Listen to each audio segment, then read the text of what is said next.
Welcome, viewers, once again to Testimonies Par Excellence. And on this episode, we have a special guest with us. And the special guest is in person of Damilola. Damilola is actually a 7 core member who has gone through thick and thin. And in the course of going through thick and thin, she has had moments where God has come into her life. To intervene in a situation. So she's coming here on this platform because she has a story to tell. She wants to share her testimony, the testimony of what God has been doing in her life. She wants to show us how awesome God has been in her life. So, Damilola, you're very much welcome. Thank you very much. So, before this, we had a chat. The chat was basically to prepare you for this session. And let me just take you through where you were trying to share your experience about you said something that you had to write JAMB over and over again. Sorry, I have to start from there because no problem. No problem. So you had to write JAMB over and over again. I was like, JAMB don't jam you well. And you said no, it's not like JAMB don't jam. Do you want to take us a little bit back, to know what happened along the line, and what exactly did God do? You probably got to a point where you knew that yes, this was definitely the hand of God. So. Over to you, Damilola. Okay, thank you very much.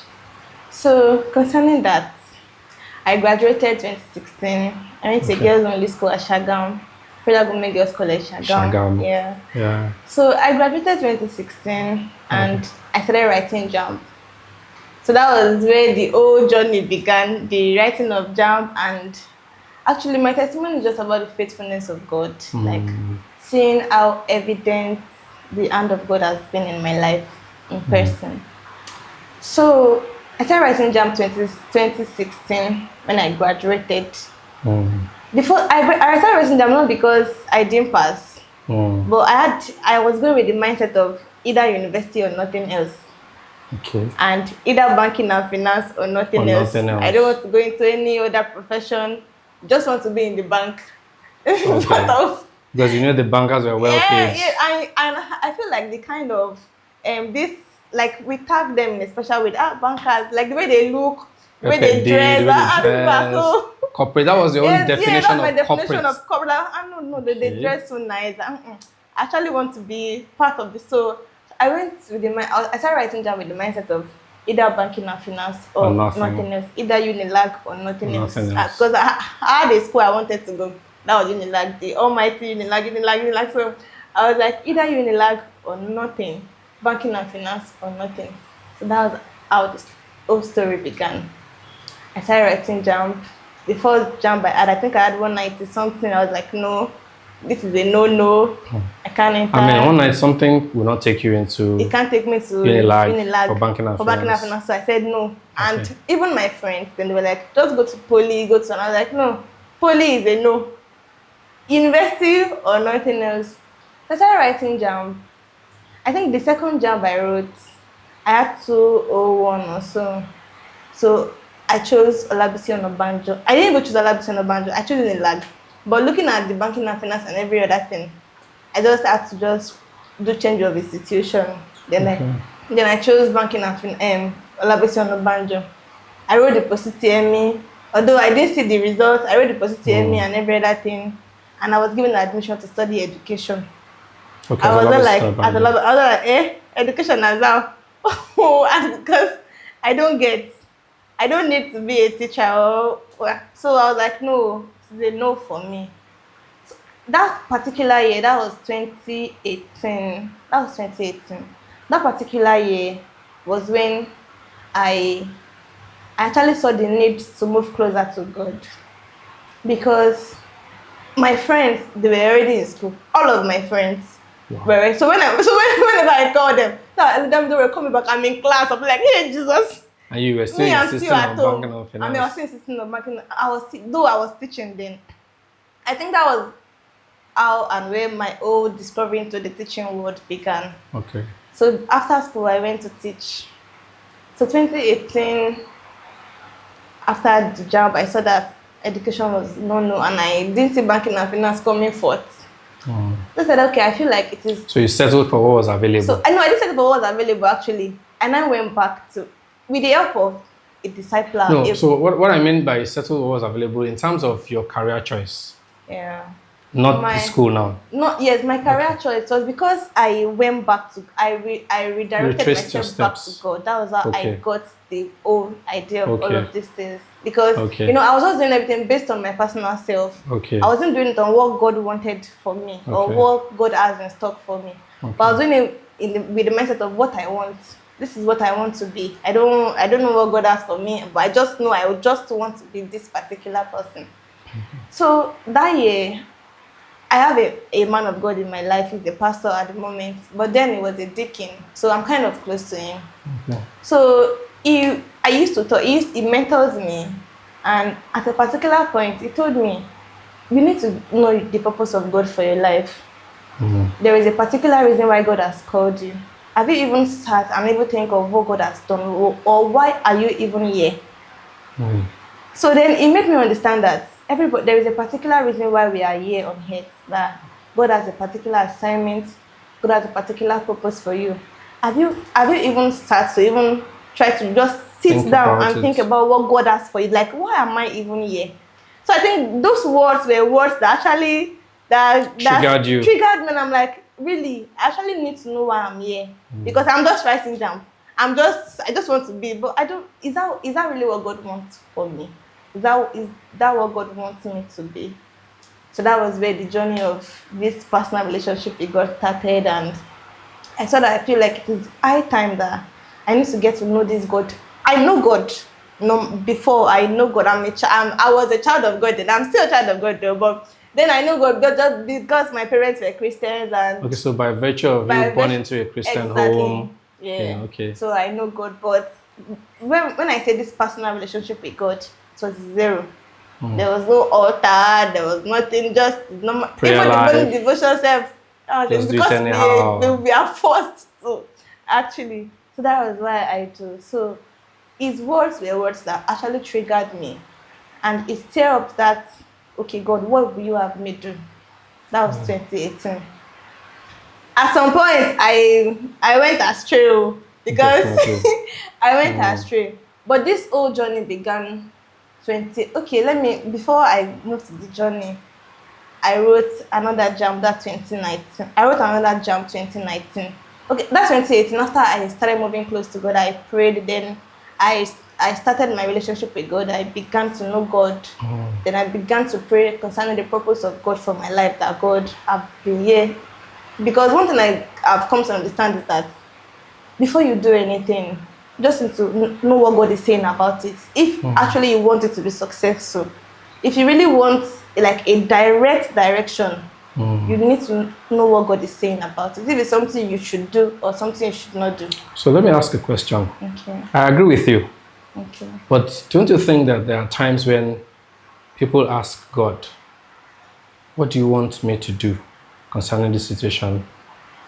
And they don't hear anything. Yeah. A lot of people are in that kind of situation. Have you ever been in that kind of situation? I'm currently in that kind of situation presently. Okay, so how do you navigate around that? Okay, so one thing I've come to understand is that most times when God is silent, he's not silent because he doesn't know what to say or because he doesn't want to give a direction. But one thing I've come to understand is that at times it can be no, at times it can be yes, and when it's silent, maybe it is not yet time. That's what I've come to understand. Because presently I'm in that kind of situation that I'm praying to God concerning a particular thing and I'm not even hearing anything. So it looks like I think I know. But don't worry. Let's just continue. So instead of me getting what I want, he's telling me another thing entirely. Okay. And I'm just like, what am I saying? What are you saying? I don't understand. But that's another story for another day. Okay. For another day. So the journey of 2018. So that's 2018. That was when I started moving close to God, started knowing God for who God is personally. Like I tell people, know God for who He is personally, not because of what people say that because it's no. There should be a reason why you are close to God. There should be a name that because He's my provider, because He's my know God personally, not because my pastor said I should, or not because my parents are deacons, they are pastors. No, know God for yourself. So 2018, I knew God because the deacon then now pastor was saying that know God. I didn't really know God because I wanted God, because He said I should just get to know my purpose and all of those things. I said, okay, fine. I started praying. That was where the journey of the whole learning how to fast began, began and the likes. So I started praying. Then 2018, I've written the JAMB already. So I just had this assumption that the next job I'm going to write, I don't know what God wants to do. I don't know how God wants to do it. This must be like a pass to everything, that even to my wasted years, because I actually categorize those years as wasted years, because I just wasted my time. And I wasted my time because I was not working with God. I was working outside. I was working in my own will, not in the will of God. So I was working in my will. So 2019, I already said that this job I want to write should be the last job that I'm going to write till I leave this. Like, I don't want to know how God wants to do it. But I just know that. So that was when I started praying, I started fasting, started looking up to God, and at the same time I started reading. I didn't say because I prayed to God and all of those things. No, I actually backed it up in my readings, and because you mean by reading, help those who help themselves. Okay, so I mean studies for I studies and I wrote for a JAMB lesson and the likes. Okay. 2019, which is very key, because a lot of people just go to prayer and say, well, God said this, they've prayed and everything, so the magic should happen. And it doesn't work that way. It comes with hard work. You have to be prepared for it. With faith and deeds work together. Okay. So 2019, I registered for JAMB. Even my parents were like, I was like, so your parents were already tired on your behalf? No, they were not really tired, because I'm this persistent person that whatever I want to do, I don't know, I'm going to do. I don't. If you just talk, I'm going to do it. Okay. So I was like, okay, then I'm going to rewrite the JAMB and I know that this is the last I'm going to. Even the 2019, and I'm still coming there. So the 2019, I wrote JAMB. Before I even wrote JAMB, few weeks to my JAMB, I was terribly sick. Thank God I read before the exam. You were prepared. That a week to my JAMB, I couldn't read anything. I was just putting the book at my front, but nothing was entering. I was so sick that even my mom was like, you probably even thought you're not going to be able to write that exam. I even knew that I was going to fail. Like, I already said that this JAMB like this one, because I knew that I was sick. Few days to my JAMB, I was sick that I could not. I didn't even know how to get. And my center was Crawford University at Besa. So I was like, and you were staying. I was staying close to that side actually. So good, and I'm sorry that my JAMB centers, I go there myself. I used to do strong gear, so nobody should follow me. I can do everything myself. I can. So I was like, there's no problem that I would go. When I got to the exam center, the whole robbery of thumb printing and the likes, I was already feeling dizzy. That when I got to my system, I was just speaking. I wasn't reading what was on the screen. I was just speaking. Anyone else, I just speak B, just speak. So I just speak everything all true, so that I can just stand up and leave. Because I was not to fulfill all righteousness that you came and you wrote the exams. Yes, I was not like absent. You came and you wrote the exam well. No. Let me just write it. Attendance. Yeah, so that I won't be absent. So that was, I went with that because I knew that I was going to fail. Even as I then, like my faith then has not been fully activated. Because I was going in that, I read few. So in your mind, you knew that this JAMB is not for you. That was why when the results came out, I didn't check it. Even my friends that we did lessons together, they called me, they had one night. And I said, you had one night and you read? Me that I did that? I was like, no, don't worry. So when they started calling me, let me check. I was like, I'm not going to check because I know that I'm going to fail. Because I knew that I was so sick for the exam. So I was just speaking, I was just doing this mini manimo of mother as a donkey. I was just speaking anything, just speaking like any alphabet that comes to my mind, I just speak. Because as I then... Sorry to cut you. Okay. As at the time you were taking that JAMB, were you still hell-bent on banking and finance? No. You had switched? I switched to business education. Business education. Yes. Were you still hell bent on University of Lagos? No. Yes, actually. You were Yes. still hell bent on Yes. University of Lagos. Yeah. Now, your decision to switch to business education, was it orchestrated by God? Yeah. You had to pray through Yeah. and get that. And I got the instruction That is what you should. Yeah. So banking and finance was just a So banking and finance was a just thing like, of the past. As at the time you were there. But the Yeah. thing is that you were not prepared for that exam. I was not So you were prepared. seeing an absolute failure. Yeah. Because bad I didn't results. prepare. Because you didn't prepare. Yes, I didn't prepare at all. I prepared maybe ways back before So the exam. I'm excited. So what happened? So is it what happened that Continue I your. chose? No. So Okay. you eventually did you go to check the? So I didn't check. And then I was teaching in a primary school close to my house. So my HM there was like, you wrote the exam, you didn't. I said, I'm not going to check. Oh, people should just leave me alone and let me be. I'm not checking anything because as at that time I was like, I'm going to fail because I didn't prepare. What did I even know that I didn't like I was not even sure of a particular answer that okay, this number one is correct, let me pick it. I was just thinking because as then I was not comfortable with the system. I was tired. I was running temperature. So I was not even okay. Like, let me just do fast and let me just go. That was the main intention. But after the exam, a few weeks after the exam, the result came out, and we had to check with 55019 with our phone. Oh, not even that going to cafe with our phone. I was like, I'm not checking this exam. I'm not checking this result. Oh, I don't know. I know that I'm not going to check. After some time, I summoned the courage that so let me just check this thing because this one will call. That means have you checked? I said I've not checked. So I said I've not checked. It was becoming an embarrassment. So it becomes something like if I fail, I go again next day. No, so I just checked and I saw 222, and I was like 222. Two. Like I was surprised, even me myself. I was like 222 for an exam that I didn't read. Though I read weeks back before this, but a few weeks to my exam that I was supposed to start reading and start burning nice candles like they say. I was sick. I didn't read anything. I wrote the exam with the mindset of I'm going to fail. After the exam, as at then, I was already. Would I say I was already a born again, although not a fervent one. But as I then, I started believing God, started trusting God that God, whatever purpose you have for me, let it come to manifestation. My purpose, my assignment here on earth, let it be revealed. I used to pray for revelation then that just let me know what will you have me do. That was when the vision of just going to the teaching world came, because I'm this kind of person. I like to talk, I love to teach. I love to teach. Actually, when it comes to children, I love to teach. I teach. It's like a passion that I have. But those years of me teaching outside, I didn't know that it was one of my purpose of passion that God wanted me. I was just doing because I didn't have anybody to put me on the track. So you see, what I've come to realize over the years is that God has deposited things, gifts in us. Yeah. But many a time we are blinded by the things of the world, by our own personal goals, interests, or based on probably peer pressure, societal pressure, family pressure.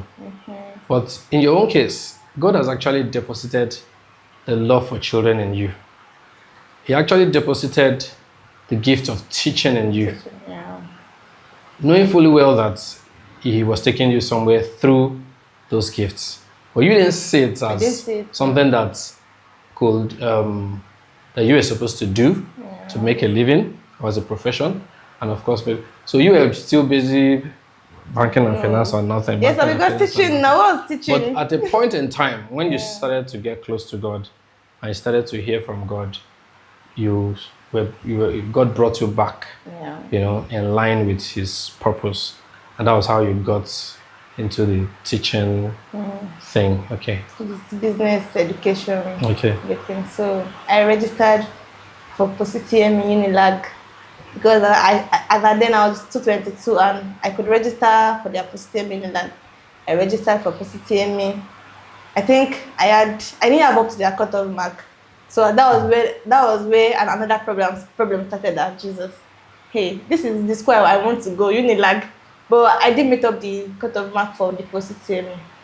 I was like, will I rewrite another JAMB again? So at some point I started crying at home that all my friends are already 300 level, they're already 200 level, and I'm still at home. I don't even know what to do. This same pastor, my discipler came again, that you still need to pray. This is not the end. God, when a door is closed, God can still open many doors. So you don't need to sit and start crying and be focused on. That was when I remember that if I knew that I was going to go into teaching, and I just accepted the OOU JJ that they gave me education. But then I was like, what do I want this education to do? I don't want to be a teacher. So let me just continue my backing and finance and every other thing. I was like, so at a point I just began to tell God that at this point, I know you are the revealer of all secrets and there is no door you can open. With you, there are many things man can say is impossible.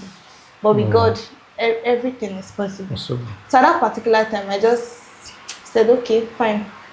Your will, Lord. I just want to be whatever. Because I was already crying. My mom was already like, won't I just pick any school like that and all of this thing? Then 2019 November, a school gave me admission.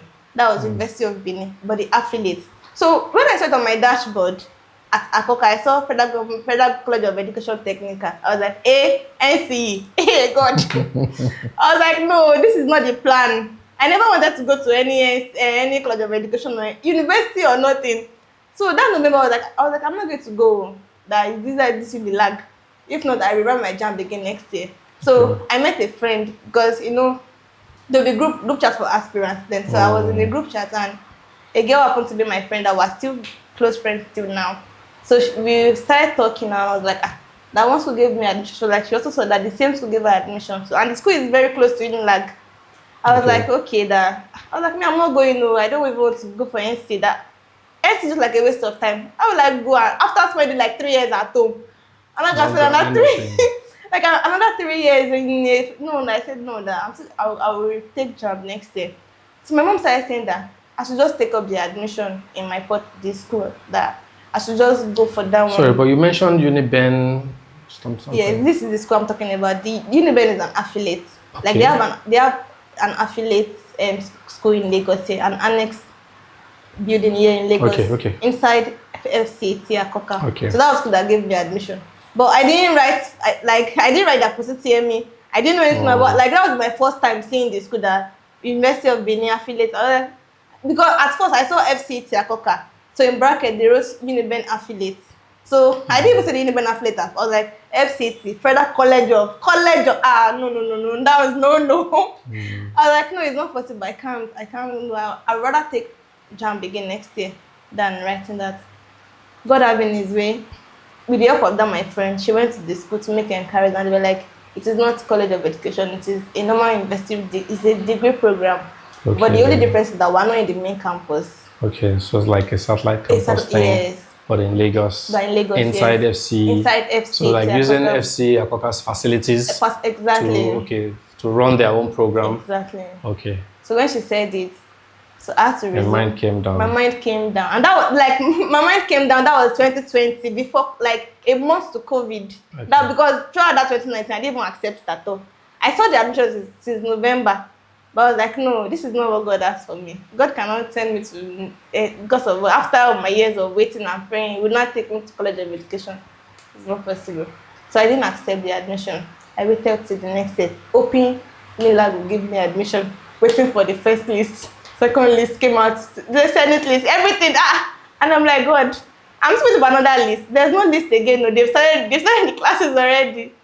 So that was when I just had to just like, at this point, I don't know what God will have me do there, but I feel like this is God, because I didn't write that post-UTME at all. I was not even qualified because I didn't write that post-UTME. So how on earth will you give me admission? Is the post-UTME a prerequisite? Yes. You have to, for you to be able to get into that. School, yes. And you didn't write post-UTME? I didn't write that post-UTME. I didn't even apply. Okay, could it be that your score was way above the merit or way above the cutoff? Is it for the Uniben?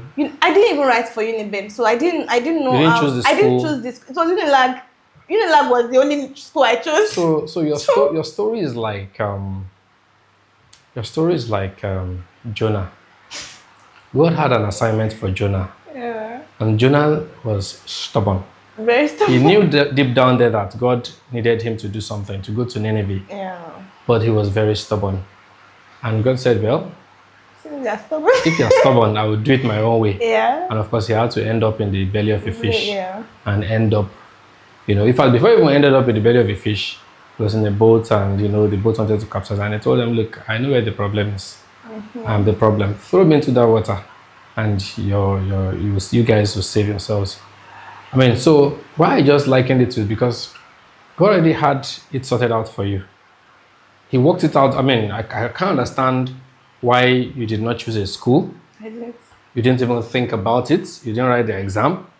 You didn't even care about it, and all of a sudden they gave you an admission, and you still looked the other way. Yeah. And they still waited for it until you enter. Until I So it enter. was God that had prepared that place for you and say, Iwo, and you had to go by Yes, force. I had to go because UNILAG was not coming forth. So since November that the school gave me admission, I didn't even click on it on my JAMB caps. I left it there. That's where you're going to stay. I'm not going to click on the admission accept. I will leave you there, waiting for UNILAG. But UNILAG shirked me. So they didn't give me the admission. So I had to call down my friend that went to make inquiries about the school. I had to call her that Esther Alpha, that at this point it's like, I'm going to come to that school. So she told me that it is a degree course, it's a 4-year course, it's still the same thing. It is the same thing we'll do in UNILAG that we're still going to do there. And after 4 years, they're going to serve, and it's not a 3-year course. After that, we go for a degree. And I was like, okay. So I had to resume March. So I think 2 weeks after my resumption, that's when I went for COVID. So lockdown. Yes, lockdown. Because they started their lectures since November, but I just resumed March, and even the March ending was supposed to be the exam.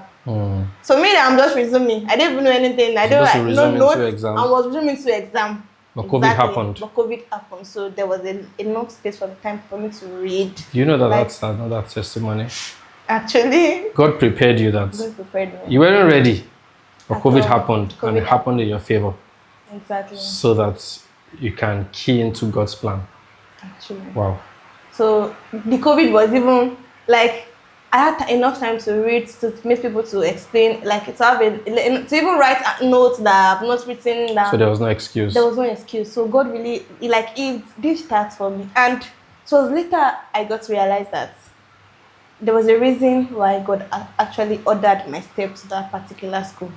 Because the school actually shaped, it shaped me, let me use that, to who I am today. In what way? Let me just say, in the spiritual part of it. Okay.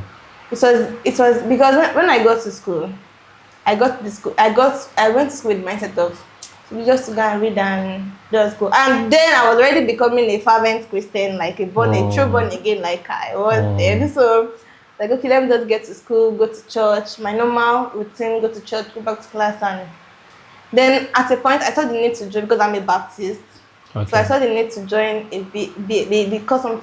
Baptist Student Fellowship for campuses. So I know that in school you have a lot of fellowships. So I joined all of the Love World and all of them. So I joined the Baptist Student Fellowship. So that was where my journey to faith actually began. That God helped me. That was when I saw the hand of God more. There were some positions that I was not even qualified for, and God actually gave me a platform. Yes. When I got to my year 1, there was COVID, so there was no time to actually. So after COVID, we resumed, and we resumed into exam after COVID. So, and that was then the second semester I started attending, because I'm the kind of person that I am like Baptist or no other church. Because when I got to school, I was like, I can't go to any other denomination. I'm a Baptist, and I'm born buttered bread, everything Baptist. I'm a certified Baptist. So I was like, okay, the Baptist BSF was. Are you still a Baptist? Yeah, I'm a Baptist. I'm still a Baptist now. So I was like, BSF or nothing else. So I started looking for BSF in the school, but I didn't see. But God having his way, I I met a sister, and she was the sister coordinator then, and I joined the Baptist Student Fellowship of FCT Akoka, and that was where the story of knowing my purpose, like having a clear revelation of what my purpose is, knowing God wants for me. This God, is just too good, and now I can say that trusting God pays. It pays 100. 101, wow. or even 120 over 100. If there is something like that, it actually pays, because at first it might look like what was it? Because I was like, how can I come to this? Because even the school said it's not as if it's one school that is, but it's just there. It's just there actually, and getting into the fellowship, meeting people that God actually ordered my steps to, some people that actually helped me, opened my eyes to see things in the spiritual aspect, helped my spiritual life, and helped me to be who I am today. When I got to BSF, I just went with the intention of being a member and the likes. The next year they were to have an induction and the likes to elect new executives, and I was given an interview paper, blah blah blah. I just went to the interview with just normal interview. Let me just go. And on the day of induction, I was called to be the sister squad. I was like, sister squad as well, because I was looking at myself and looking at other people in the fellowship. They are way older than I am. Been there before you. And they were there before, exactly. They seem to be more spiritual than and you. that was, and these people have been in the they were faith there for a while. So how come you one baby that just came from? They just put you at the top there. I'm telling. I was just like, I was not like that day. I just went that we should go out now. We'll go. So I think after that, I thought I went to. So the you were president. reluctant. I was actually no, I was not really reluctant because I knew that this is God's business. Yeah, and okay. whatever thing our hand finds to do, we should do it well. So just like okay, that and I went to meet the president. I went to charge the president that I don't understand that. Why me? That I don't know that. Do you think I can actually do this? Because I feel like there are people that are way older than me, that are bigger than me. What do I know? And he just told me something that it was God that called you. So just go to God and sort it out. Yeah. So because there's nothing you can actually say. So just go to God and ask God, who are you, and all of these things. So that was it. And on campus, if you're an executive, you need to be prayerful. Yeah. You need to be prayerful. You need to pray, and because you can't give what you don't have. Yeah. So you need to actually pray and know, because at some point many things will come that you need to pray and all of this. You need to fast. So that was where this whole fasting began. That you need to fast, you need to pray, seek God more. So during those moments, or let me put it this way, that moment was your moment of spiritual reawakening. Awakening, yes. You, at that point in time, what you've been struggling to do all the while, in terms of building a relationship with God, God now created a platform, put you in a position where you almost had no choice. Yeah. I mean, by being a spiritual leader, people were looking up to you. You couldn't afford to fail people. You couldn't afford to fail God too. God, yeah. So it helped you to reshape your faith and build that true Christian value that you ought to have portrayed from inception. So that's cool. Was one of the reasons why God said He wanted you in that school, and you were busy chasing banking and finance up and down. Meanwhile, that banking job, you could have landed yourself that banking job and probably gotten into trouble, or lost your job. Or you may not even lose your job, you may not even get into trouble, but you can end up making the money, the fame, getting to the peak of your career, but you may actually not get that real fulfillment in Christ. Yeah. Because there are a lot of distractions out there.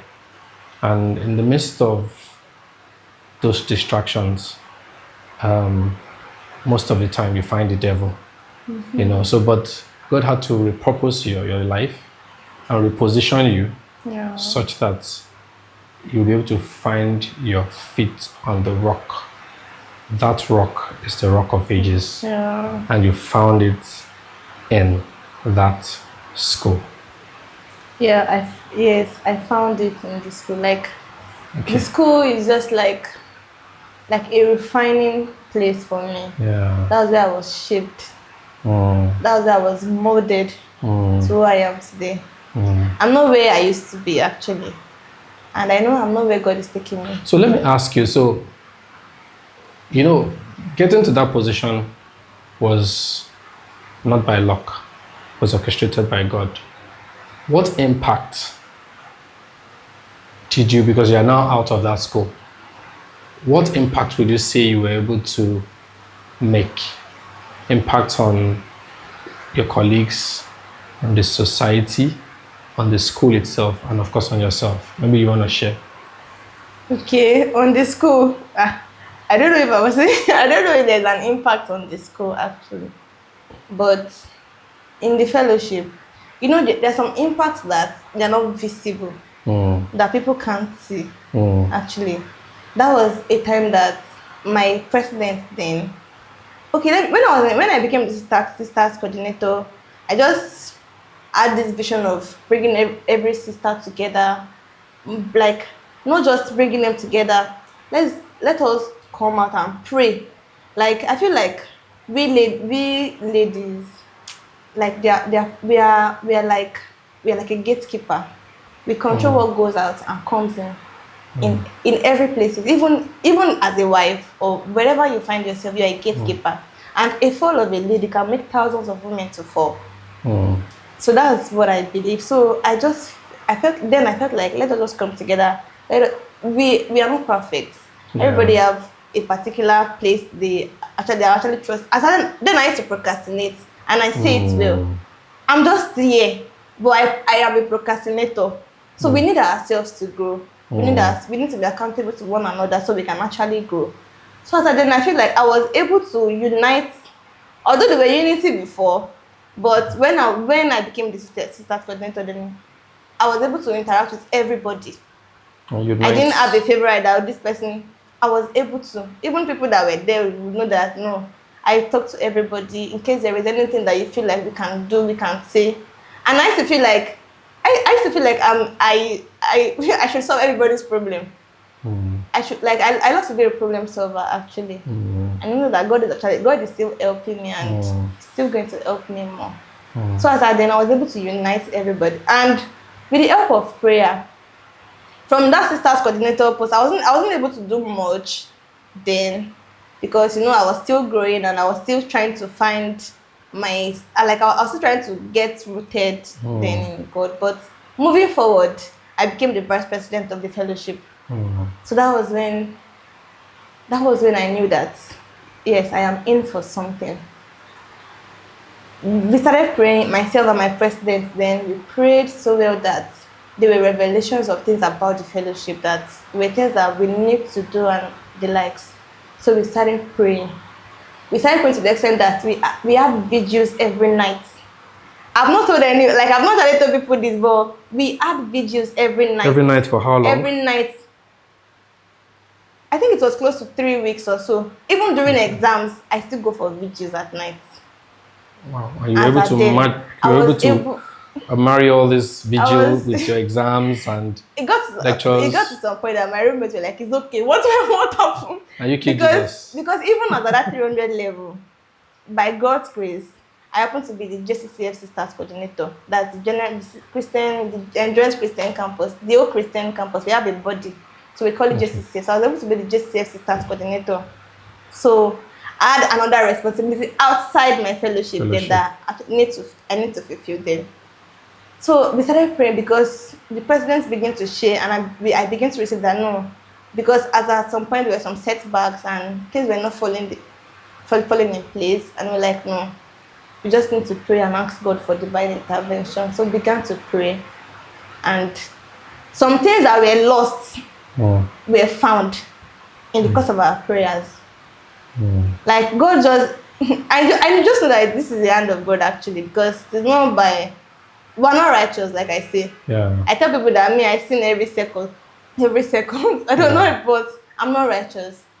So because those times of prayers and at some point it was very tiring. I was like, God, I beg, can this thing just pass? Because my president is someone that actually helped me, that built me more spiritually. Started fasting, started praying, and I began to see things and that was when I got my purpose. It was in those vigils that we do that I got my purpose, but I was so skeptical that I beg, not now. I'm not ready for that. So I just left it behind. I didn't even pray about it. I didn't do anything. So I was in praying for the fellowship that I began to know what God wants me to do. God actually opened my eyes. That was when I got to understand that you can't be an intercessor and your business will be left behind. It's not possible. It's not possible. God has a way of doing things that when you intercede for. So when they go prayers of intercession, it's not that they are praying for people. They also like your business to all your life is also going to be shaped in that process of you praying for other people.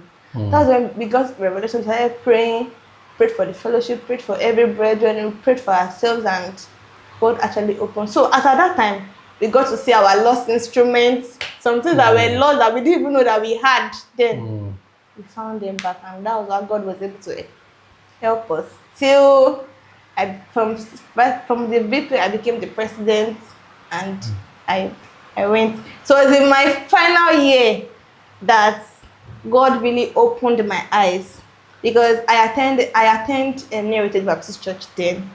It was one of our mother churches then. So there's this annual program that we do, that's this Word and Prayer Conference that we usually invite Apostle Selma every year. Joshua Selman. Yes, Joshua Selma. So the last day, it's a 4-day program actually, and the last day we were praying, and it was like to just ask God for whatever thing we want. And this prayer of God, let your will be done, is the normal thing that we will pray. Like as a Christian, let me use that. But are we really ready to do that thing that God wants us to do? The will of God, okay. We will pray, God, let your will. But when the will comes, are we sure we can do it at that particular time? So that time I just prayed, and the word came, a children outreach. It was so very clear. And I was like, God has been saying these things since, but I was not at that. I just felt like, so that was when I knew that if I did not do this, God will raise another person to do it. And I don't know what my life would become if another person should do what God is asking me to do. That's when I took it serious that at this point, that your will, I had to do. So that was when I now started children outreach, that by God's grace. I'm not there yet. Yeah, so I'm not there yet. So you eventually started a children's outreach program. Do you want to tell us about the children's outreach program? Because when you say children's outreach, are you reaching out? You just want to shed light on what you mean by children's outreach? Okay. Teaching children how to pray, or how to study, or bringing them to Christ? Yeah, the goal is bringing them to Christ. Actually. Okay. At that very young age. At a very, helping them to understand. Them young is because now I'm not married yet, and it is someone that will teach my child. And those ones that will teach my child, they are these young ones. So if we don't catch them, what are they going to impact our children that are coming? So catching them young at this very age, it is actually that's the key. So I started this children outreach based on God's instruction, not because on my own. You won't have. I love children fine, but that time I don't have it to start. And the leading was to raise children for kingdom mandates, help them, build them to be fearless kingdom warriors. That wherever they are, they stand for God, no matter the circumstances. That they are able to stand, and they are very bold and confident. They know who they are. They know their identity in Christ. That they can stand no matter the trials, no matter the circumstances. That they are able to stand, and they are rooted for God. And I was like, okay. So I saw that even before all of this can be achieved, me myself actually need to be grounded, because I can't really give what I don't have. Yeah. So I prayed because as at then I think there was no name for the children outreach. There was nothing, no vision, But you had a no. direction. I had a God had told you direction. this is what I Yes, want you to do. yes, I had the direction. Then that okay.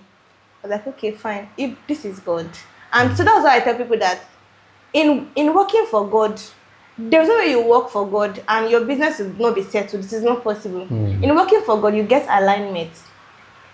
Because even after, people will say after school, what next? So even when I was in school, I already knew what I wanted to do after school. I knew that after school, I'm launching into that my purpose that God actually wants me to do. Yes, I'm launching into my ministry. There's no time to say, God, oh, what I want to go and do. Like, And you know I what? knew what I wanted. You know what? God has already made the preparation for that ministry to fly. It's just you that has to yield. So you understand? Good. Everything that is required. Pastor Kalajayi said something. JT Kalajayi, I was under his administration one day and he said something, and that thing has stuck ever since. That God does not send you on an errand without preparing the grounds for you and giving you the ability to cope or to deliver on that errand and giving you what it takes to do. But the first thing is, when he tells you go, the first thing is you need to act in obedience. By the time you act in obedience, it's going to reveal the next step to you. My pastor told me too that, look, when you start with baby steps. The journey of a ministry doesn't start. You don't see everything through. Where God is taking you at the end, He can just give you a vague idea, but He doesn't. You're not going to see it through to the end. Yes, God can tell you that you're going to have a ministry this big and all, but the whole process you don't see it through. So, but as you take those baby steps, then you start taking toddler steps. Then it begins to unfold. Layer by layer, step by step, and into the bigger picture, and you begin to understand that, so because you see, if God reveals everything to you from here, we have this tendency of becoming overwhelmed. You understand? And when you become overwhelmed, you're like, oh my goodness, where do I even want to start from? So I want to do this, I want to do that. Exactly. You understand? But once you act in faith, and you take those steps in faith, I'm very certain and I'm very sure that God is going to have my own related testimony that God is going to show up for you. So I can relate with all what you just said, especially concerning the ministry that God called you into. I can relate with it. And that's just the way it works. So God is awesome. Your testimony is unique. It's unique because people come to share things like their stories on healing. Why this is unique to me is your journey in life, how God took you and remolded you into what He wants you to become, even in the midst of your head-hardiness, your agidi, quote and unquote. And that was why I said your story is like Jonah. Yes, that place that God is taking you to, you will still go there. And to the glory of God, I want to thank God for your life, that by God's grace, you were able to yield to His calling. It wasn't easy. And I can tell you that those 3 years I used to write JAMB was not wasted. It looks wasted, but God is the owner of time and season. And He's the one that owns the world and everything in it.